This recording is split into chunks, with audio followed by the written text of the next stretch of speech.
Dobro, mi veseli, da sem lahko tukaj pri vas kot tujec, tako da bom jaz danes po angleško povedal, kaj imam za povedati, ker tudi še vedno bolj slabo govorim slovensko. Tako da zame je tako lažje in mislim, da je tudi tako zaželjen. Okay, so I switch to English. My name is Jonas Sonnenschein. I'm originally from Germany, lived and worked for a longer time in Sweden. Now for several years my home is Slovenia. Before I start the presentation, maybe I'll just tell a couple of things about myself so you know what kind of questions you can send me after this camp. So if you have questions or you want to get in touch, that's why I'm talking a little bit about my background. I'm an economist, environmental economist, have never studied pure economics, always interdisciplinary, once with philosophy, then later with environmental management and environmental policy. I'm regularly teaching at Lund University in Sweden, where I don't talk very much about communication, but more about environmental economics, how to value the environmental changes that we see, how to value CO2 emissions in monetary terms, and so on, but also how to design better policies. I have then later, in the second part of my PhD studies, also focused on behavioral economics, where the idea is that we are actually not the rational decision makers that neoclassical economics wants us to be, but in effect we systematically deviate from that. And once we know how we actually make decisions, we can use that for better policy design. So this is one of my other research areas. Okay, work-wise, I'm now working with Umanotera, the Slovenian Foundation for Sustainable Development. We are one of the oldest or older environmental NGOs here in Slovenia. I'm working with also the CARE4CLIMATE project with climate change awareness and also some advocacy work. I also once had my own small NGO called Green2B, where I traveled with a friend around the world and we gave workshops in sustainable consumption and production in high schools, companies, and so on. Every once in a while I also take small policy consulting projects. Yes, that's about me in a nutshell. Now, because it's afternoon, it's the last session, I thought we start maybe this small exercise here with a bit of an experiment. And now I take one role as a presenter. Welcome on the hot side of the Alps, Slovenia, end of the century. To start with, I want to show you just for a couple of seconds or 1 minute the beauty of our planet, if it's actually playing. Yes, it should play.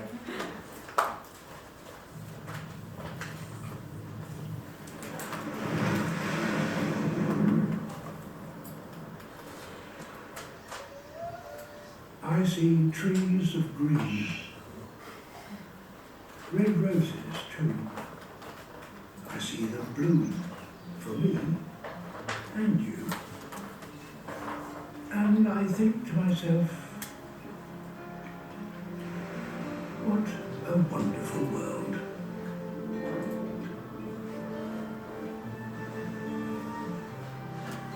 I see skies of blue, clouds of white, bright, blessed days, dark, sacred night. And I think to myself, what a wonderful world. Okay. Probably all agree we live on a wonderful planet, right? Especially here in Slovenia, much of the beauties of nature we can actually see very close by. However, we live on a planet that is also challenged. This is the first picture of our planet from space, from 1971, from Apollo, where we could first time really see with our eyes how vulnerable the planet is in the big area of space and how small the atmosphere is. Today, we have an average land temperature of a little bit less than 15 degrees, which makes life on this planet very nice. However, without the greenhouse effect, it would be minus 18. And I'm sure you have maybe heard that yesterday or today already. Why am I telling that? Well, because we need this sweet spot between too cold and too warm. On Mars, there's almost no greenhouse gases in the atmosphere, completely frozen surface. Venus is a hot planet, fits the name maybe, where the surface temperature is more than 400 degrees. Also due to way much more greenhouse gases than we have here on the Earth. Now, since the early 70s, when we actually found out about climate change, even the big oil companies, as we learned last week, all knew about climate change already in '71. There was a new report about Total, the French company. They all knew perfectly well how it works. So that's 50 years ago. Since then, emissions have tripled. Currently, they are at an all-time high. This graph shows the concentration of CO2 in the atmosphere going up. I'm sure you have seen that also in the last 2 days. This graph. Now, why do we bother? Dosegla glacier, gone. If we look forward, or if we see at other things that are happening, we have more diseases, we have deforestation, we have droughts, floods, permafrost is melting, we have green winters, we have floods at the seaside because sea levels are rising, and so on. If we look into the future, so these are pictures, montage, what could happen by the end of the century if the worst case scenario comes true. Pohorje, still possible to ski there with snow cannons. End of the century, in the worst case scenario, no way that there can be still skiing. Lipica, lush green meadows, the famous horses are grazing there. By the end of the century, in the worst case scenario, not much more than a desert will be left. And we could go on, Tartini Square. Now already it's flooding much more often than it used to happen in the past. If worst case scenarios come true, there's sea level rise and more strong winds and storms, which eventually will make the city without further measures to adapt not habitable any longer. Okay. Trees make up a very big part of the country. It's one of the most forested countries in the world.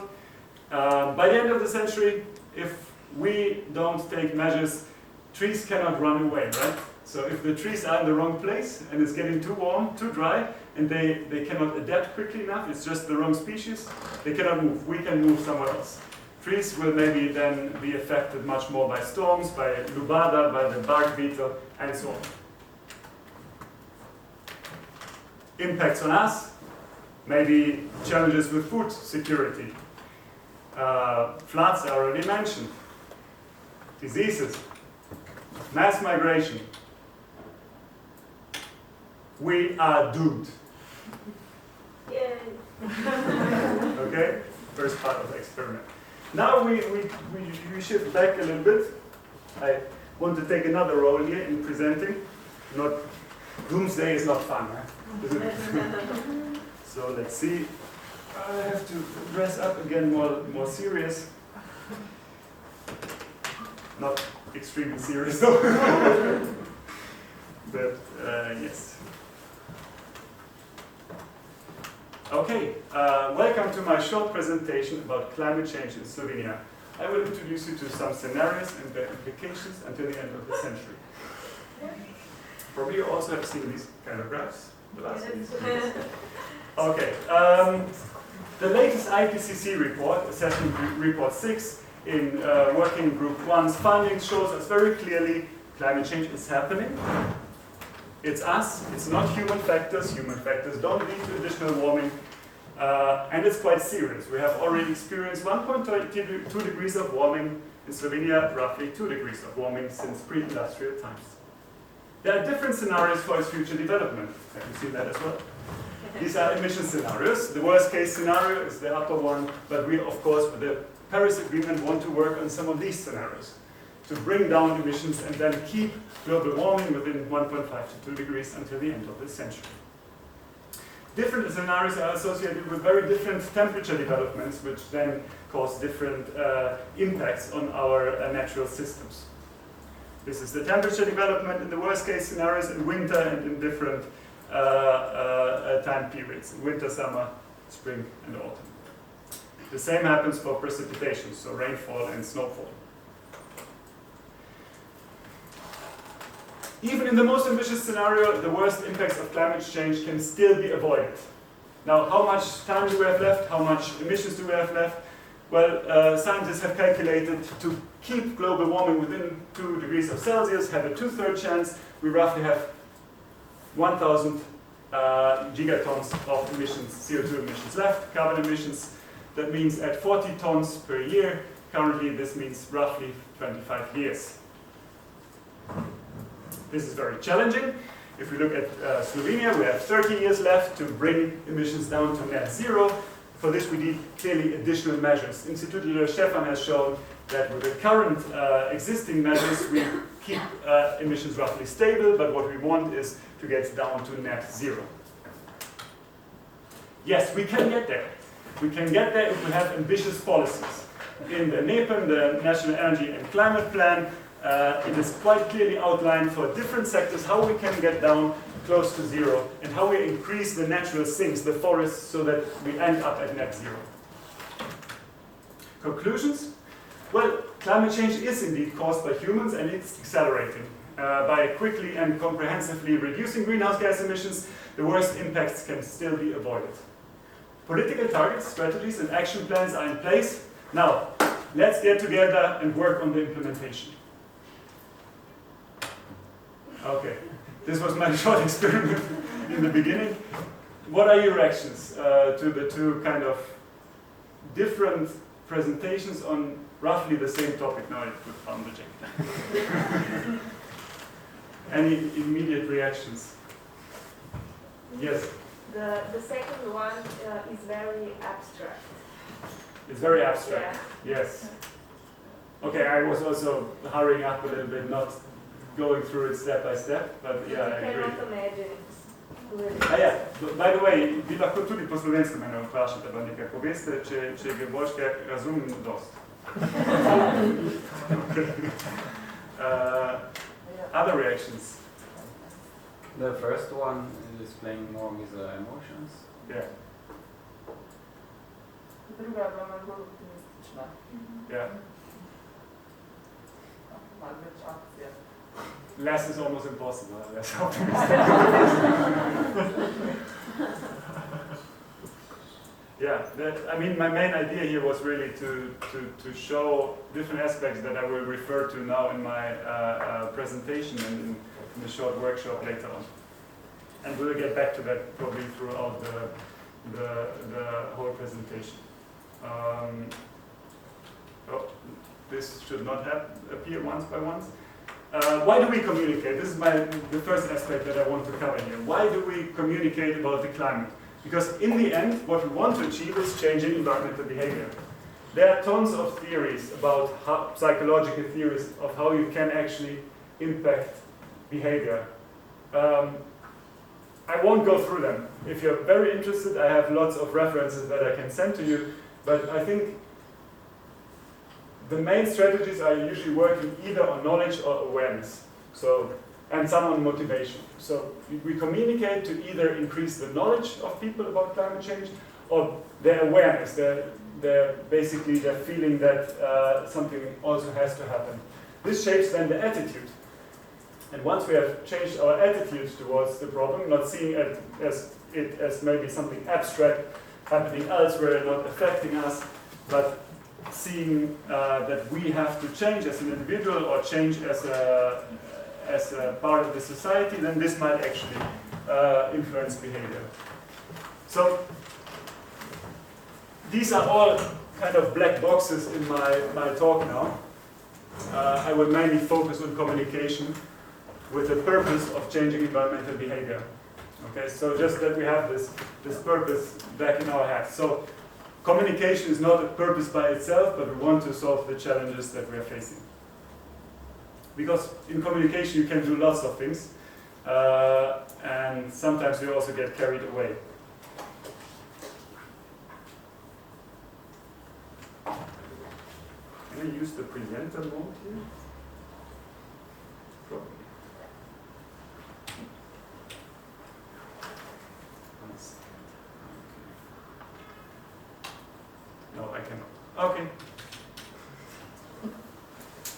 Now, when I was preparing for this talk, I thought, you're all students, you probably all need some sort of framework, some conceptual framework, something to conceptualize how to communicate with a how-to toolbox or something. And the more I looked into that, the more frustrated I got, but then I found this quote. Where other people have reviewed actually this whole field of climate communication and came to the conclusion that the field of climate change communication is characterized by diverging and incompatible understandings of communication as a theoretical construct. In some instances, communication theory appears reduced to an ad hoc toolbox from which theories are randomly picked to provide studies with a fitting framework. It's not what I was after, but it's probably reflecting very well my experience when I was looking for the one theory to rule them all, which I unfortunately didn't find. So then I got back to what I actually learned myself at some point about communication and went back to the super simple model of communication, the sender-receiver model.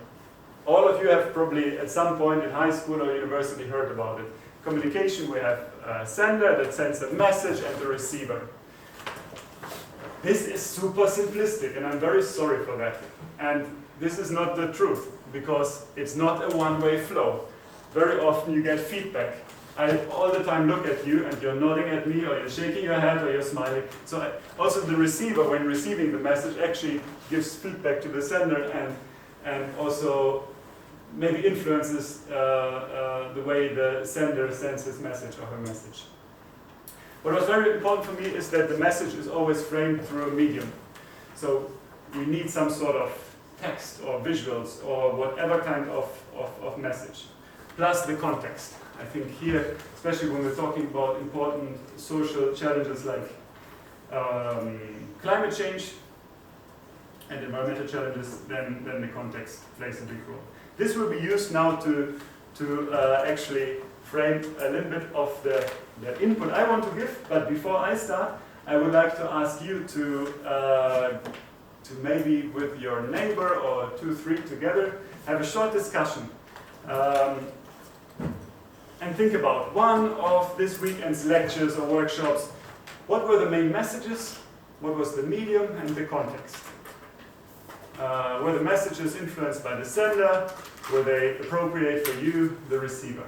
Maybe just take 5 minutes, just turn to your neighbor.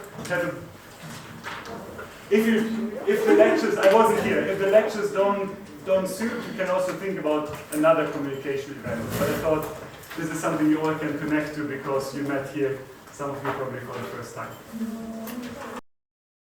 Get some feedback. The easiest is probably the context, right? So what we're discussing was the context of the communication that took place so far in this camp. Context is probably education in one way or the other. Would you all agree to that? Awareness. Awareness, okay, yes. Communication. Yeah. Yes. And maybe I have a couple of questions here, but if there are certain aspects you as in the groups want to highlight, is there anything you think is of your discussion that is interesting sharing with the whole group? I'm sure there is. The main message, we need to do something. Okay, the main message, and that was clear in all the lectures to the same extent, or No. was it highlighted? It went up and down. Okay. Like always. Probably you had some presentations that were more focused on scientific aspects. And here also the sender was a scientist probably. And I saw now you had a session that was more focused on practical aspects. And the sender or the communicator here was also somebody more coming from the practical side of tackling this challenge. I'm not speculating, but But you are close to it. You are close. Okay. Now, were the messages, this is probably for the evaluation afterwards, but do you think the messages were appropriate for you as the receiver of the communication? Sometimes yes, sometimes no. It depends for who. We are not Yeah, all exactly. the same. Because you probably all have different backgrounds, right? Yeah. So we see that it's sometimes very tricky to actually communicate because your audience might not be homogeneous, like in this case. Then you have different sources, and you can actually frame also the messages in very many different ways. What were the media that were used? PowerPoint. PowerPoint. Mask to mask. That's my PowerPoint. Yeah. Other media? Yeah, mask to mask. Face to face, yes. Mask to mask. Videos and simulations. Sorry? Videos, YouTube videos. Video, pictures, actually practical experiences. Sorry? Writing. Writing? Yeah. Observation on the outside of the classroom. In the park. Okay, so Fieldwork. Yeah. nature, not nature experience, but yeah. It was also questionnaires you Yeah. thesis. So you see it also in the choice of media. There's a super wide variety, even within such a very narrow framework like this camp.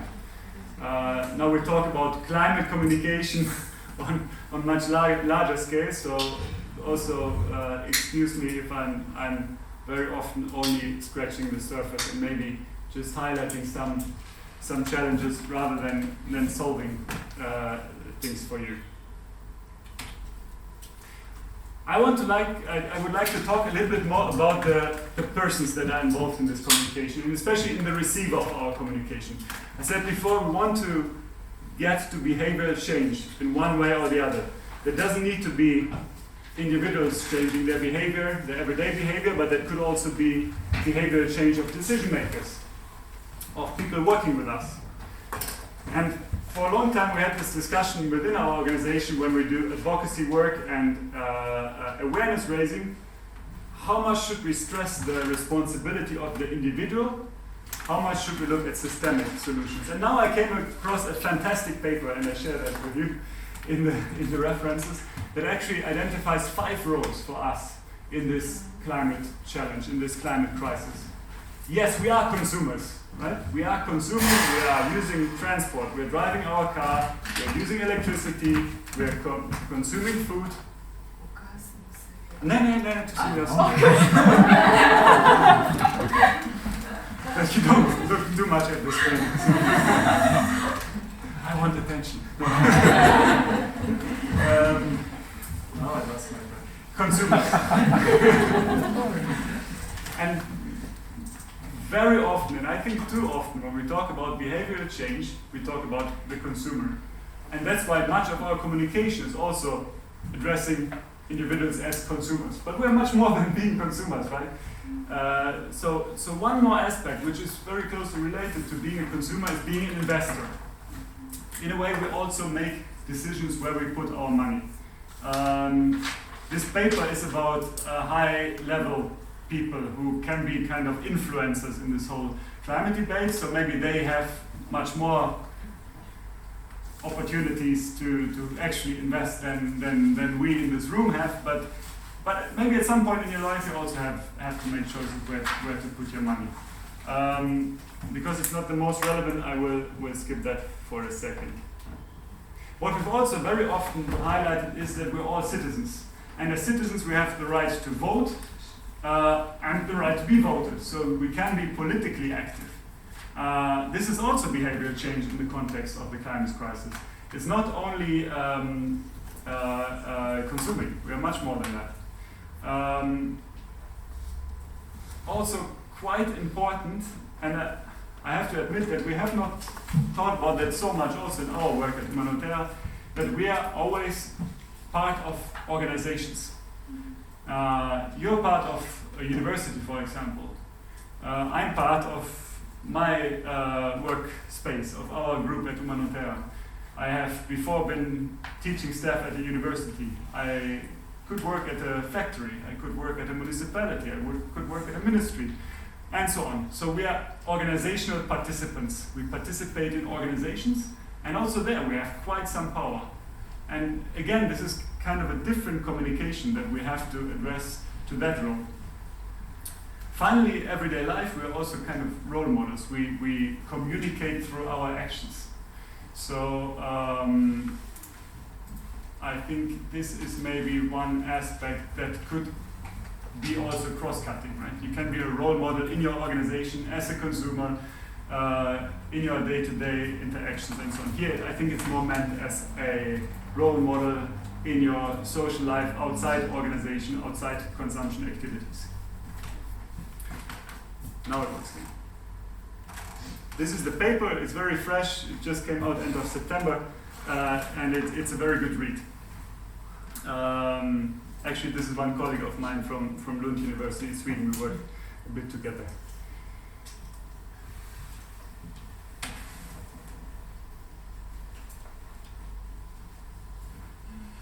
This is complex, and I don't want to go through it.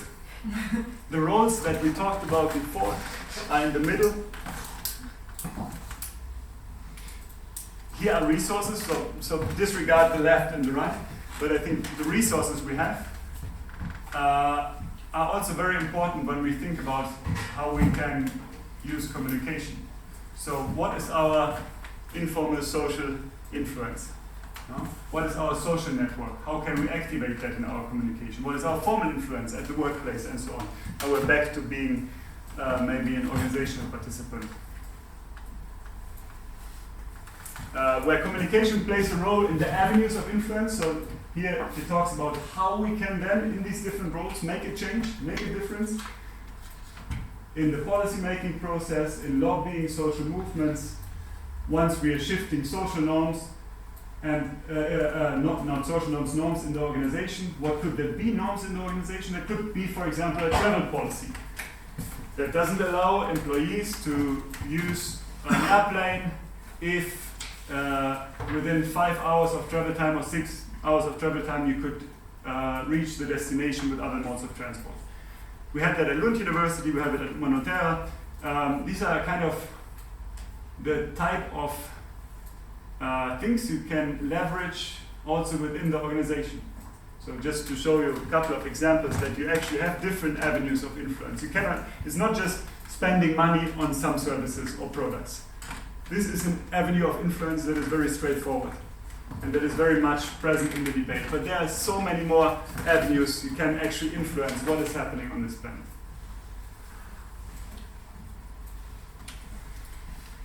Okay, if we go back to the receiver, I've talked about this kind of climate communication more often in the context of high school education and with some teachers.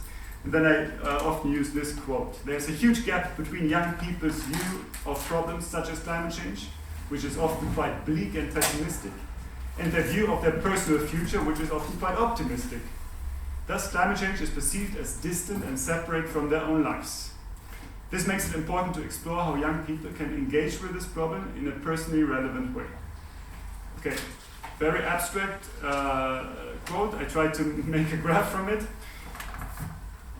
If we look at our personal futures and think, what will our future be? I mean, I see myself going out skiing, which I learned in Slovenia, so I'm not a good skier, meeting friends, spending time with my family, and having a nice work life. And of course, I'm optimistic about that. Why shouldn't I? When I think about the future of the natural environment that actually supports all of us, so I try to avoid talking about the planet. The planet will be there without us, no problem. But the natural environment, how we know it and appreciate it, might not be there. This is often then kind of disconnected from my future activities. What we have to achieve then is to realize and make people realize that the future depends on the state of our natural environment.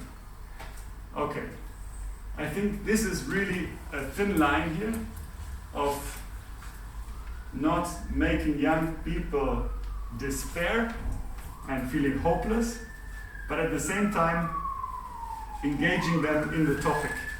Okay, so I think there's more and more evidence now about climate anxiety and hopelessness. This is not what I mean with that, but still find topics, find messages in the communication that connect the two worlds, my private world and the environmental problem. So there was one teacher that asked me, can you do something about sports?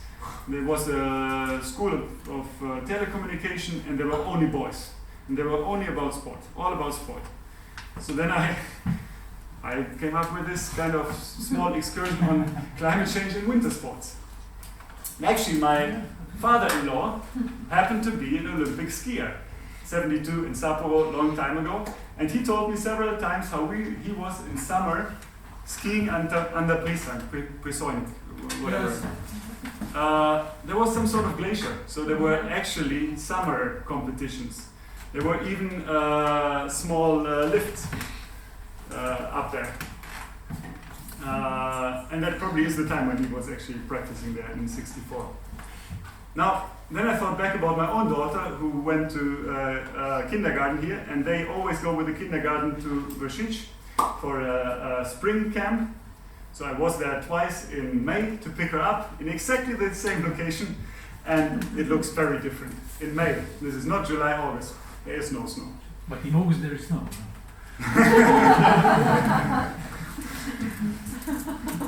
Thank you.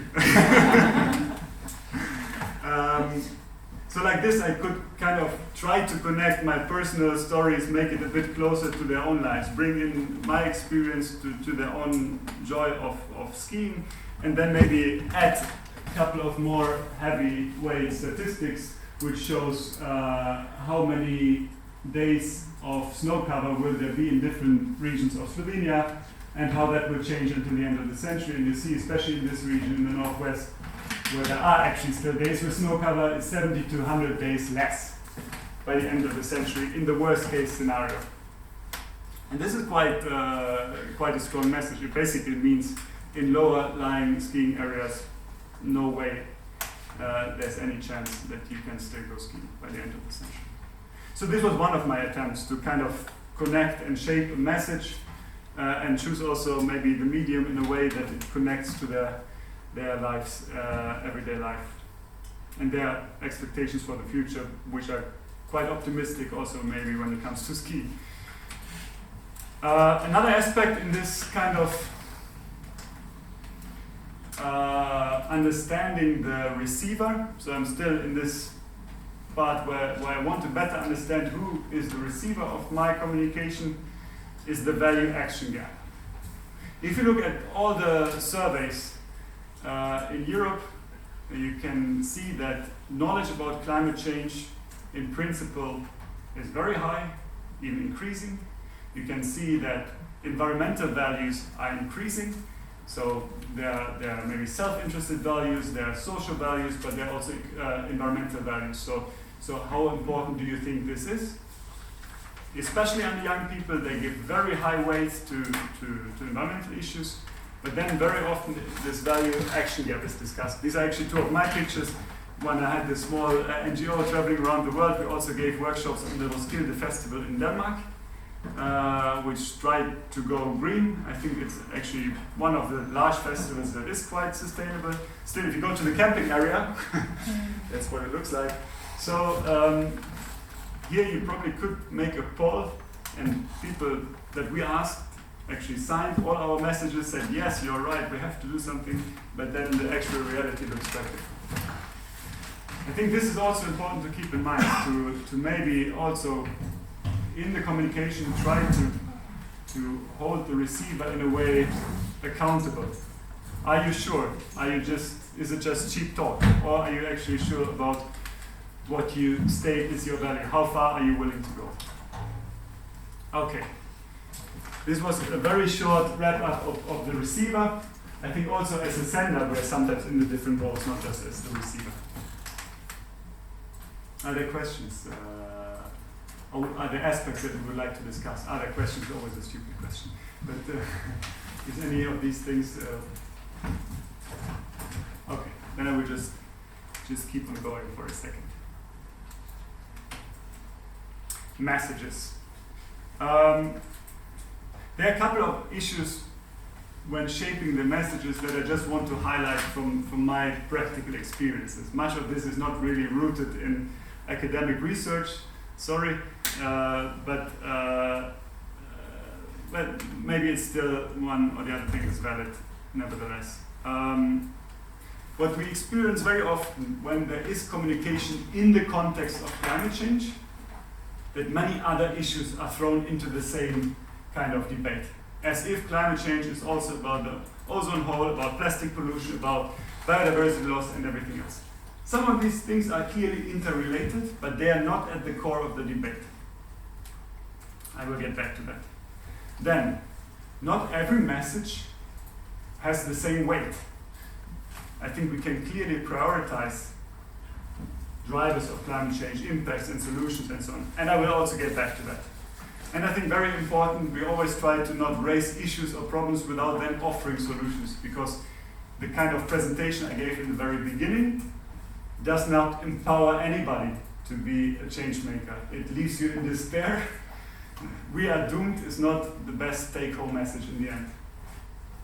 And KISS, keep it simple, stupid, or keep it short and simple. Sometimes it's also like that. Yes, this is something I have to tell myself much more often, especially as a German, you tend to write half pages, one sentence. But you should again think about the receiver. I think also when you do academic writing about climate change, and this was a really big eureka moment for myself when I learned about that in popular science writing, in academic writing in Sweden. They said we have different traditions. And I suppose that Slovenia is in the German tradition of science writing.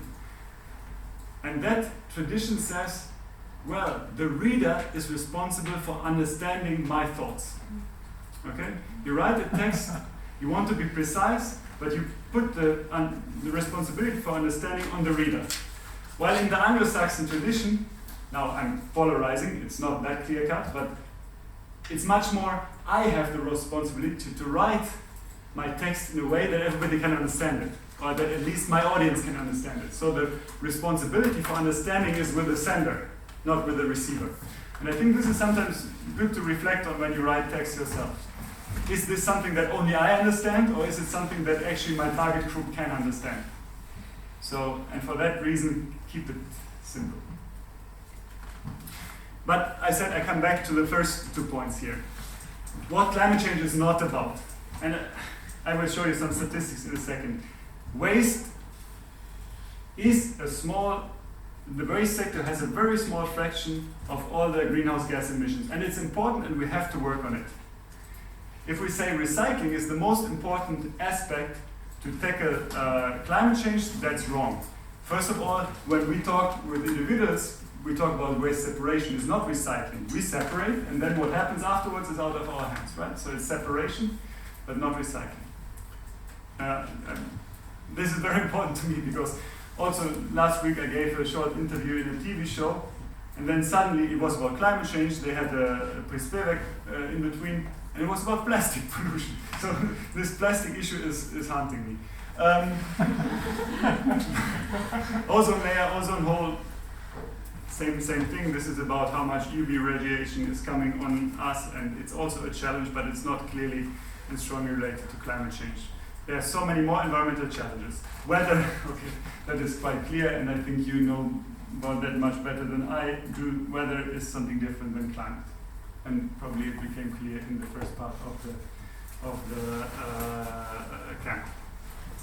So, focus on climate change and climate change drivers and climate change impact and climate change solutions when that is your topic. Don't diverge to other issues too quickly. Yes? Is circular economy solution for climate change? It's not the solution, but it's part of it, of course. Quite important. Do you think so? It probably depends on whether we're talking about the concept circular economy, which I think is very important for or what is actually done under the headline circular economy. Because I think very often things are labeled circular economy, which are actually waste management.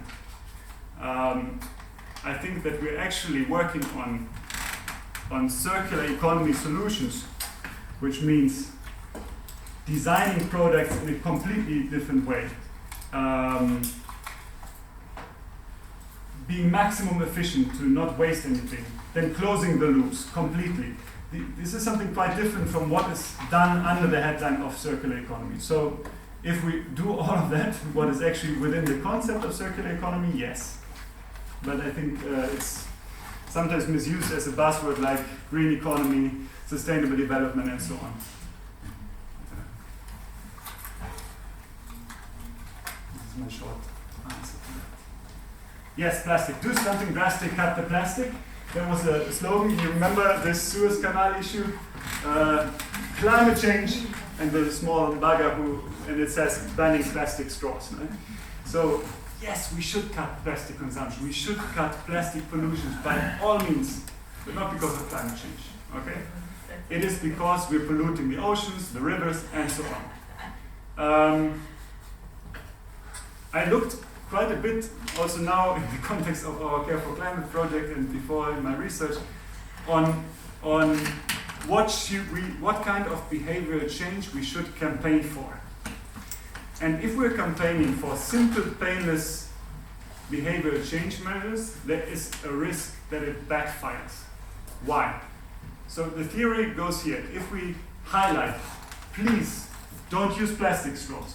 Bring your own bag to the shop. Don't take plastic bags from the shop. Separate your waste. These are things that you do very, very often. And almost every day. We go to the shop, we separate waste. If we do that very consciously and we see the campaign, yes, this is what we should do, then we suddenly think about ourselves as green consumers. I have some relatives that have 2 cars, fly on holiday several times, live with 2 people in a big house with a big lot, have to heat that house, and think of themselves as a green consumer, absolutely green and sustainable. And I had many discussions with them about that. And they're telling me, yeah, but even when I separate the waste, I take out this small plastic window from the envelopes, the paper envelopes, so that I can put the plastic in the plastic and the paper in the paper. These are the kind of actions I'm thinking about here, right? People do that very consciously, but forget that maybe flying overseas to New York for shopping and back or whatever, for whatever reason, causes CO2 emissions that are higher than the amount of CO2 caused by plastic straws that you could consume in hundreds and hundreds of years. So just it's irrelevant for climate change. It's relevant for other issues, okay?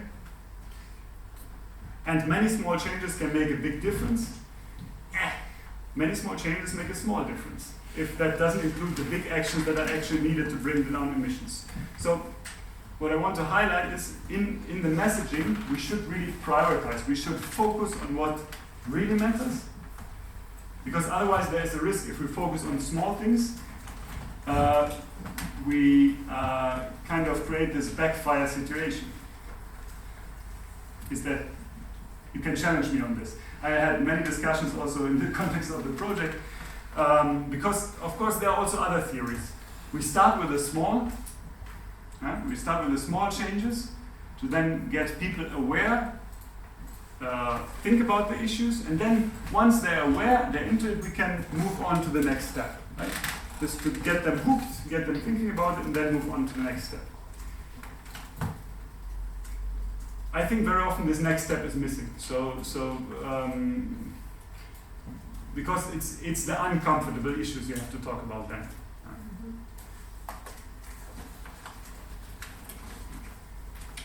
Please challenge me. This is I think it's a bit of a complex graph, but it's very, very good. It says, it is a cross-cutting study, I think in 20 or 25 countries around the world, and it shows the percentage of people who believe that among the most effective actions to tackle climate change are, and again we are here, recycling as much as possible is the number 1.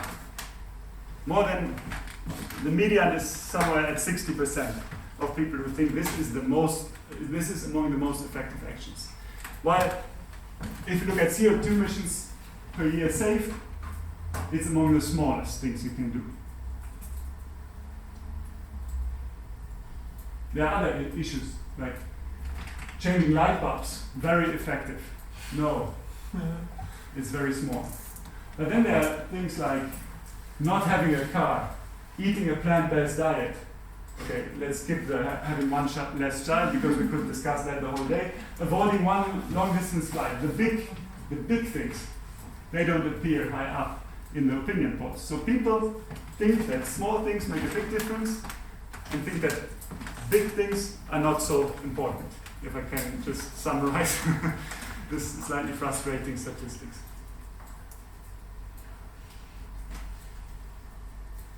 Other questions about this? Yes. What about using digital devices? And I think now it's getting quite it starts to be quite a topic about digital services and to store our data using Netflix and TikTok and so on. And the use are quite increasing, and then we need energy for this. And it's I think I don't have statistics about that, but you can see clearly that the growth rates are massive. What it means in absolute terms, I don't know. It also depends very much on the context you're in. If you're in Norway, where all electricity comes from hydropower, it's not such a big deal. If you're in Slovenia, where a third comes from fish, it's a bigger deal. So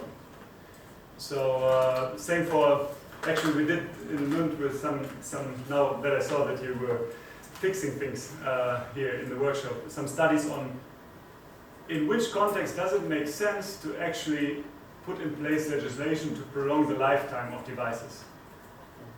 Because sometimes it's good that you change device because you get a more efficient one. And in dirty electricity grids, that makes sense. Please get a more efficient one quickly. In Norway, it almost never makes sense. You should prolong the lifetime of products as much as you can. You shouldn't switch to an LED, but you should have your žarnica. But there's now incandescent light bulb. Incandescent light bulb. So yes, but this is too big of an excursion now. I don't have the figures. Sorry.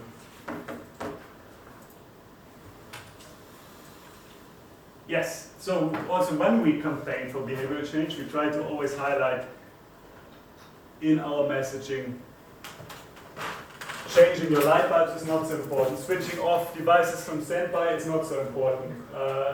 Hang dry your clothes or washing them at 40 degrees instead of 60 degrees is not so important. Flying on holiday to the other part of the world across the ocean can have a massive environmental footprint. So one long distance return flight to Australia basically causes more emissions in CO2 equivalent than I think more than half of the world's average, no, half of the world has average per capita emissions that are lower than one return flight per year. So with one flight you're actually emitting more than vast amounts of people around this planet. By the way, on average, from now until 2050, what is considered the average sustainable footprint is around 1.7 tons per year. This is somewhere here. So just your car actually uses that up with one flight, your one return flight across the ocean, you're way above that. That of course means that in the years to come we can have a much higher footprint, but then in 2050 we have to be at zero. But it's the average for this period from now until 2050. Yeah, there was questions. I have a question. So the first one is one flight that we did not say, but life without a car, is that like for a lifetime? No, it's like 1 year. year. It's per year. Okay. Leert niet gegaan. Sorry. No. You cannot see it, it's so small. I will share the slides anyways. Ampak to eno vprašanje, Jonas. Ja. Avto, hiša, ne? Sej v resnici, če ti pokuraš nekih 3000 litrov olja na let, ne, konvencionalna hiša, to je približno toliko, kakor porabiš nafte, če imaš enega dizla, ne? Ja. Zakaj je bila taka razlika? Yeah. Because not everybody is heating the house with oil. Yeah, okay. This is average figures. So if you have a small apartment in a block and you get it from Ja, ok. Dobro, tudi avtor ni vsak isti. Ampak vsem se mi zdi malo velika razlika med tako, ne? We can discuss that maybe later on. My point here was a different, more in the context of communication, focus on what is really actually. Now I'm also carried away. Sorry for that. Because we are limited in time, I just want to continue and talk a little bit about the context of communication. Because the context will change the messages you have, it will change the medium that you will use, it will change a lot in your communication. And you can think about many different contexts. I've just come up with a small list here and I don't want to go through it, but just give you some examples. The context where, for me, in my personal work, communication matters most is politics, communicating with policymakers. There's also a very good paper, scientific paper, how to communicate effectively with policymakers, combining insights from psychology and policy studies. So maybe this is for some of you also a relevant paper. I think here is a little bit what we did in the beginning. Who is the receiver? Understand your audience. Do not bombard policymakers with evidence. We send a lot of letters, campaign letters, petitions to policymakers, and just 2 days ago we got sent one from European Environmental Organization to forward it to the Ministry of Environment, and it was 3.5 pages, and very detailed information. I was just shaking my head, because here we shape the message from the perspective of the sender, right? We think about us as what we think is important, and it's a lot, right? But we should probably think about who's our audience and what kind of very much synthesized information do they need. So understand the receiver. And be super pragmatic. This whole paper is basically about being pragmatic. Identify the right time to exploit windows of opportunities. It's not always the right moment to contact people. And sometimes a very good message will not be heard because it's not the right moment. If there's another scandal going on at the policy level, and now it's very hard time to actually get in between all the scandals, but then there's no point in putting out some very specific environmental communication. And always, it's not always the right person who gives the message. Yes. Yes. It matters who says, not only what. Actually, this is maybe a good point to add, which is not so much highlighted in this paper. I totally agree. I'm very often invited by media to give statements because I have a PhD and I'm a foreigner. And it's not because I'm so smart. You're from Germany. That's also important that you're from Germany, because when my grandma reads about Jonas, she said, he's from Germany. Yeah. Oh, sorry. He's from Germany. To be perfectly blunt, I don't think it's always justified from a content perspective. Lahko sam eno zgodbo, ker je zelo v kontekstu. Pa ker je ravno gospa iz občine Kranjska Gora tukaj. Še let nazaj smo imeli na Cipri en projekt, ki se je imenoval Klimat. In smo delali promocijo za trajnostno obnovo stavb, hoteli, že javna infrastruktura. In ko smo delali to reklamo po Kranjski Gori, nekako nismo prišli skozi. Nismo uspeli, da bi tam malo jim to predstavili, pa da bi šli oni nek projekt. In ni minilo 5-6 let, ko so prenovili hotel Prisank, in so nas povabili in se je župan pohvalil, da so ga energetsko prenovili. Sem jaz vprašal, pa zakaj pa 5-6 let nazaj niste šli v to zgodbo, ki smo vam mi predstavljali? Rekel, veš, v Kranjski Gori moraš po angleško povedati, da ti ga zastopljam. Če pa po slovensko veš, ti bom ne verjel. Ampak, to je to. I also have a couple of examples. The last point is that actually engage in the process through the channels for communication that are actually used in policy making, rather than waiting for the right, correct policy-making process. I'll give an example in a second. Windows of opportunity. So from my experience, after the global financial crisis, 2009, there were years where countries had to save. There was, to a austerity measures in place. So Slovenia had to cut down spending, find new ways to generate state revenue, just like Greece and other countries. Banking crisis, Miller had to get bailed out, and so on. In this context, publishing a report on phasing out environmentally harmful subsidies and maybe generating more through environmental taxation was a very good moment. Right? If we were now talking about introducing additional fuel taxes or something, very bad moment, right? Because energy prices are so high. What I'm saying is, in this window of opportunity, we had the right message. It was good timing. Because there was a need for the kind of solutions we suggested anyways. Around New Year's and then there was the bankruptcy of Adria Airways. We launched a campaign on Leto bez leta, also very good timing, because during New Year's you make your New Year's resolutions, you want to sign pledges.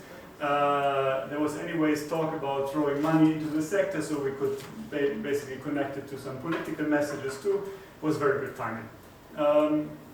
Sometimes you have to be lucky. You know? Sometimes you have to have the right messages in the right time, and here I think this is a case where we're also a little bit lucky. Orderly process. Well, I think this summer is a good example. The referendum on the Water Act. You probably have all heard about that. The orderly process for getting involved in policy making here would be to have a public participation process before a new law or new zakon is put in place. But in the case of the Water Act, there was an accelerated process with extremely limited or basically no public participation. So if we would wait for communicating through the orderly process, we would not be heard, right? So I think that's a success story. And then, of course, the whole civil society sector kind of joined forces and ran a campaign to get a referendum and then to win the referendum, and then the referendum was won. Again, also a good window of opportunity, because I think public opinion was anyways against the government. So having something, a referendum against a law that was proposed by the government was of course a very good moment in time. But you see what I mean? Communication has to be well timed and has to be sometimes outside the foreseen communication channels when you talk about policy making. And now the medium. I think here is a very nice example from Banksy, where the medium and the message actually, where the medium already is the message in a way. And it's a writing on a wall. I don't believe in global warming, and that's a wall that is flooded. So good choice of medium for that message, I would say. Now, when we're talking about media, there's endless forms of media for climate communication. And I just want to maybe show a couple of examples outside the box. Now it's late afternoon. I was at the theater a couple of days ago, Vorčina by Žiga Divjak in Mladinske Jelenišće. And I think in the end, what they did is to say it now maybe extremely, give a PowerPoint presentation. Right? The whole text of this play was basically a lecture. There were tons of data. Starting off from in 1992, the emissions were so far. The first UNFCCC conference took place. Now 30 years later. But it was, of course, communicated in a completely different way. They were shouting at us. The guy up here, he's the activist who tried to repeat, we have to escalate, we have to escalate. So they put him the tape across the mouth. And he was basically rubbing on the ground towards the audience so we could remove it again from his mouth. So what they said, the lyrics or the text was not very extreme, but through the medium, through how it was communicated, it suddenly became quite extreme. Much more depressing than my initial presentation, unfortunately. It was a lot about the psychological aspects and climate anxiety as well. We have an exhibition on the hot side of the Alps, so many pictures are taken from that, also online, which is another medium to maybe communicate some of the messages we have. Also, we are learning a lot when it comes to media. I think it's very good when we talk about impacts, the exhibition. Then there's a part that is on the other side of the backside, how to activate, how to get into the, how to get active, how to become an active citizen. There's almost only text. So I think there's still room for improvement, but yeah, we're in a big learning process as well. Now we have also in the Care4Climate project TV advertisements. This is the last one. From last year, basically.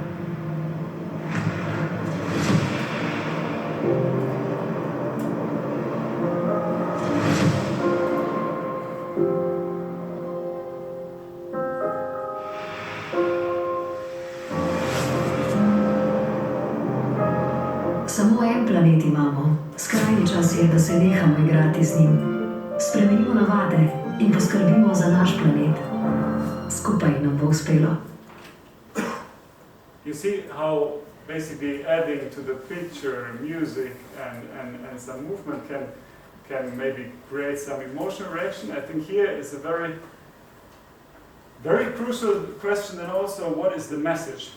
And I think here we had a little bit of discussions also within the project.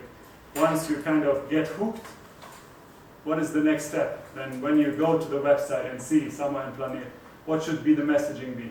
I think these kind of very short advertisements and films are very good to hook somebody, but then if we actually want to activate people to change behavior, then we have to give them a little bit more than that.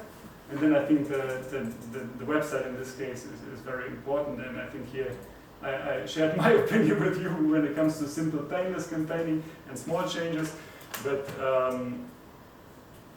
you can combine, that's what I wanted to say, that's why I took it here. You can kind of combine this kind of emotional hook with then in the next step some more complex complex messaging. Some media are really not good for complex messages. TV advertisements are not good for complex messages, you have some seconds. Yeah, actually a form of communication is also activism or civil disobedience. It's one way you actually get your message into the news. This is from Berlin. It's actually a positive action because Greenpeace was pouring yellow biodegradable color on one of the big roundabouts, and if you look at it from space, well not from space but from high in the air, it looks like a sun.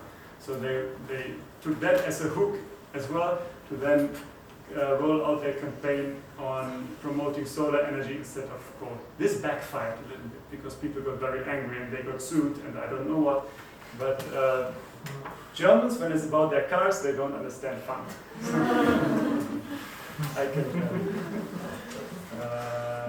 yeah, and of course you can mix media. So in the beginning I had the presentation that was very factual,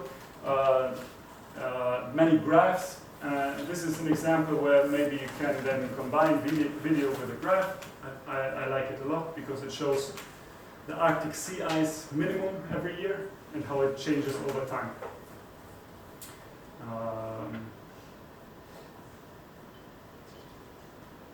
Because probably just a graph is sometimes quite abstract, while seeing the ice disappear over time is maybe helping understand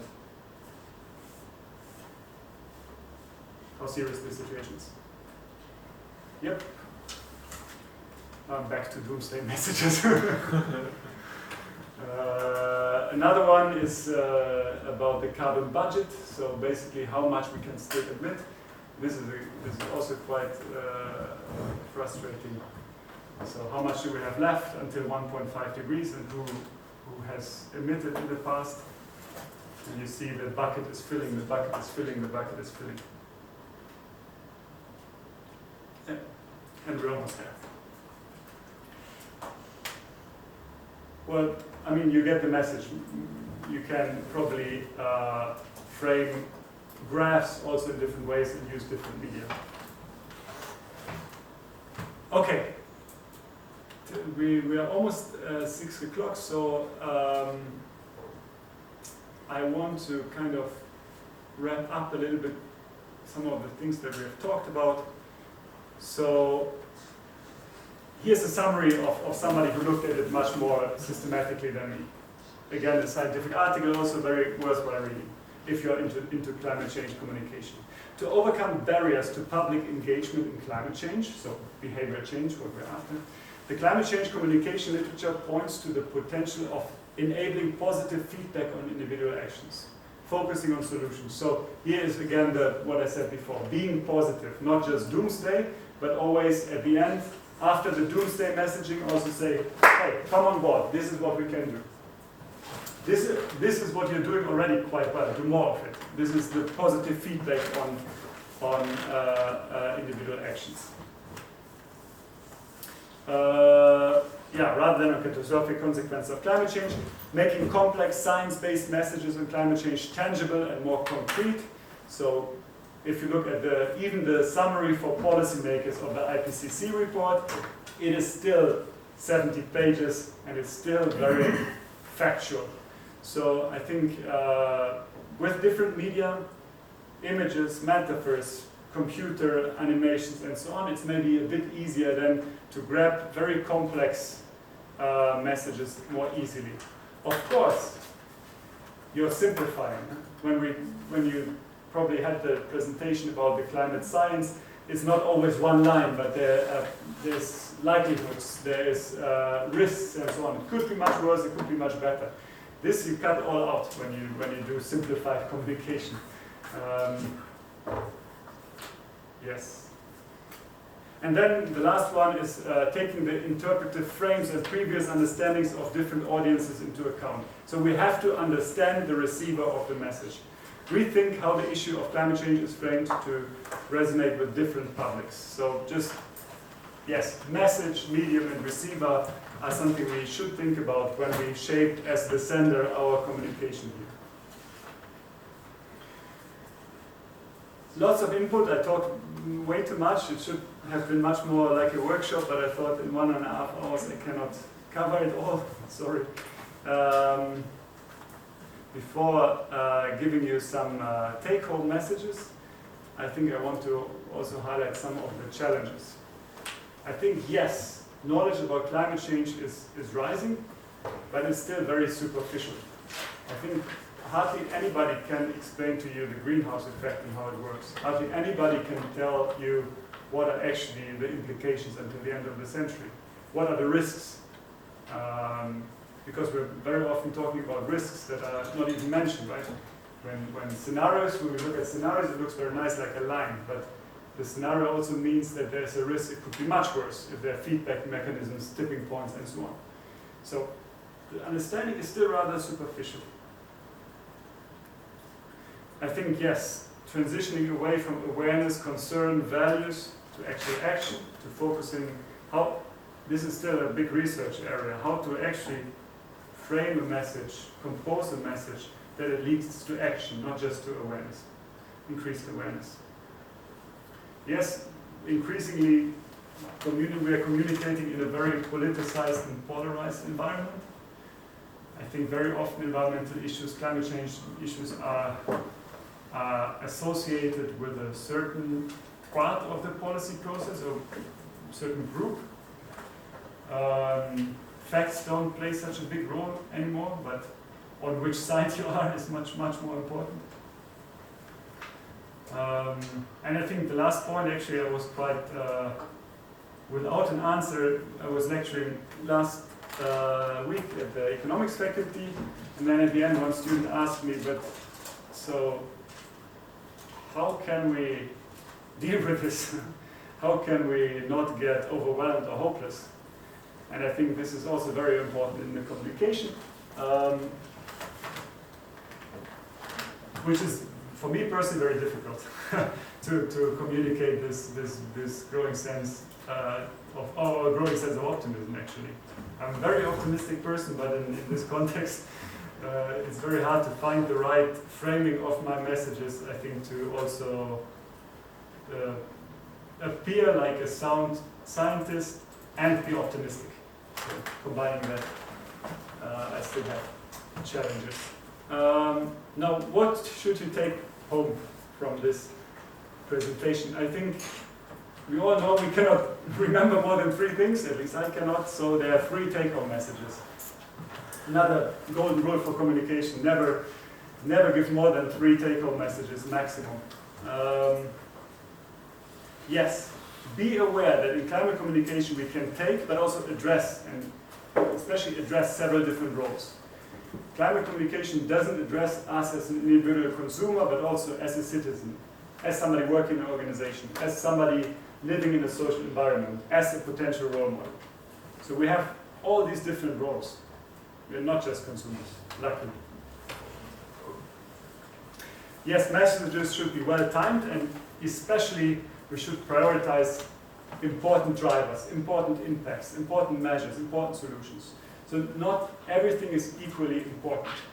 And I think this is very important when we shape our messages.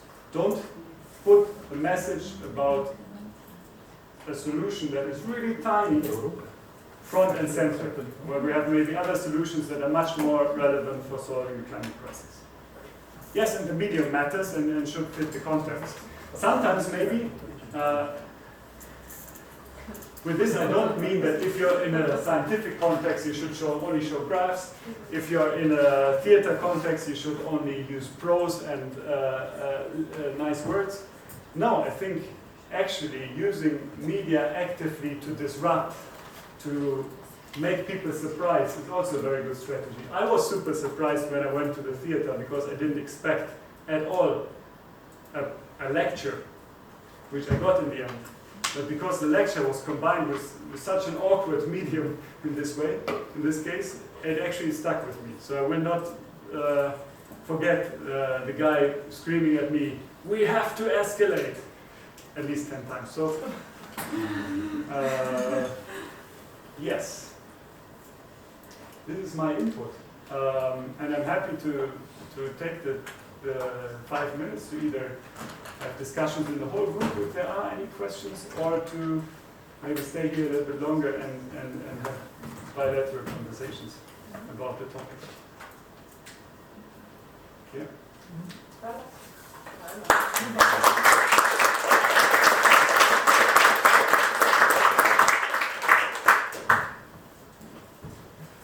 Yeah, there's a question. What's your opinion on Slovenia or on Europe about are companies actually making changes? Are they really sustainable? Are they just doing the greenwashing? And, do you understand me? Yeah. It's a very big and difficult question. I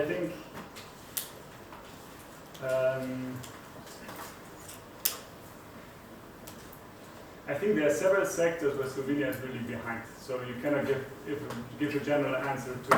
For example? I mean, when it comes to renewable electricity, it's quite frustrating when you talk about solar or wind or whatever, where even the uncontroversial potential, let's say putting solar panels on roofs, is not very far developed. There are other aspects where maybe also this generally very negative sentiment is caused by Slovenians being very critical. I think also self-critical, which in a way is good to drive progress, but then sometimes you get the impression that everything is bad. I think if you look at Germany and the transport sector, we're facing the same challenges, how to get away from the internal combustion engine car as the main means of transport.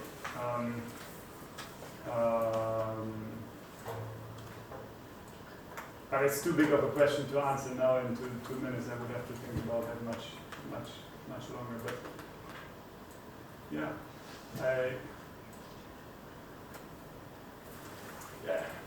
we had the same discussion with the journalists. So what can we do until 2030? And what can actually be done, and what is not realistic to be done? And yeah, there are some things like like rolling out electric vehicles, setting a clear timeline for phasing them out, the internal combustion engine.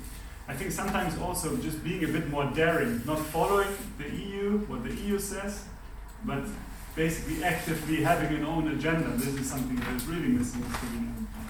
I think also for industry, there were many studies in the context of renewable electricity and also energy efficiency, where industry said, if we have a clear policy guideline,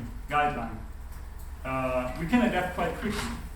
So a regulation that says phasing out the internal combustion engine in 10 years is very easy to handle in a way, because it's very clear cut. Saying we will increase the prices and then the price will fluctuate and we don't really know, doesn't give an investor the safety to invest. Now I'm in my favorite topic, climate policy, but so there were several studies saying that actually industry sometimes favors regulation. The energy, the eco-design directive at the European level is a very good example. This is the directive that actually phased out the žarnica. And there were huge debates about it, that it cannot be done, it's way too quick, it will be freaking expensive to buy LEDs. But there was a clear timeline when first the LEDs, then first the 100 watts lamp was not allowed, then the 60 watts. There was a clear schedule, and now nobody even thinks about it anymore. It's really not a big issue, because it was a regulation that was well in advance planned. And so having this kind of mid-term agenda very clearly communicated with clear guidelines and regulation, this is something that I think is sometimes lacking in Slovenia, where it's much more reactive approach. Again, now with the Fit for 55 package that Barbara talked about, now many countries are just waiting. We're waiting to see what this package will actually mean. Many of the files under this package will be negotiated now for 2 to 3 years, then we will transfer to national legislation. This will take another year. So this is a very slow, reactive approach. Here I would wish a much more proactive agenda-setting approach. Now this was a big diversion from the question, but I hope it was a useful answer anyways. Yeah? Are you optimistic about this whole thing, or? You mean the climate crisis? I'm very optimistic for my own life.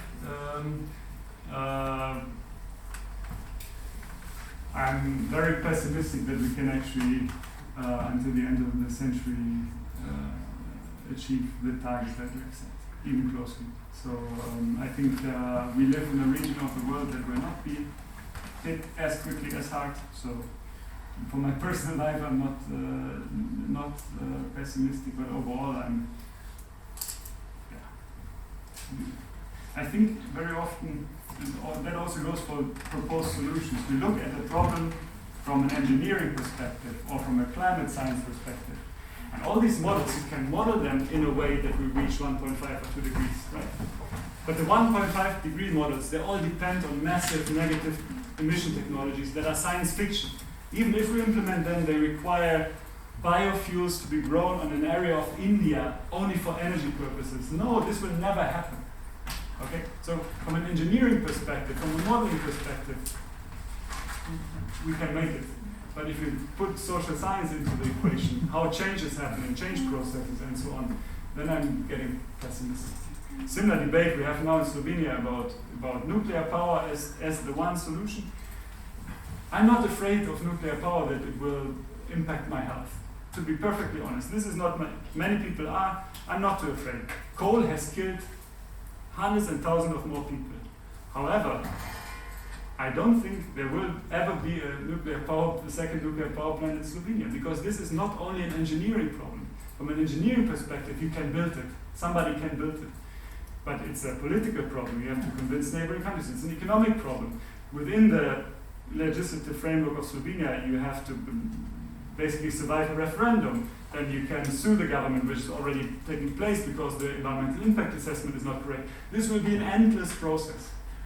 But not from an engineering perspective, but if you put into the equation all the other perspectives. So I think that's why I'm sometimes a bit pessimistic. I think we have a very good example. Skratka, to, kar se nam s podnebjem dogaja na daljši časovni skali in to, kar se zdaj zelo lepo povzel, se vidi v kako obravnavamo tole nesrečno pandemijo. Znanost in zdravstvo vesta vse, ampak mi gremo pa točno kamor pač gremo. Vsak po svoje, pa vsi kamor. In zelo podoben je Slovenija. Pa tudi svet se še ni čisto. Ok, mogoče Slovenija še bolj. Yeah, I think it's very hard to handle complexity in general, in big... This was a clear sign. No, it was a lot of fun, so I hope you will enjoy also the last day. And unfortunately I cannot make it to the dinner because I have more work. I have to go to the second and get our exhibition back. That may be for optimistic conclusion. Če ne spravimo na 2,7, spravimo pa na 7,2.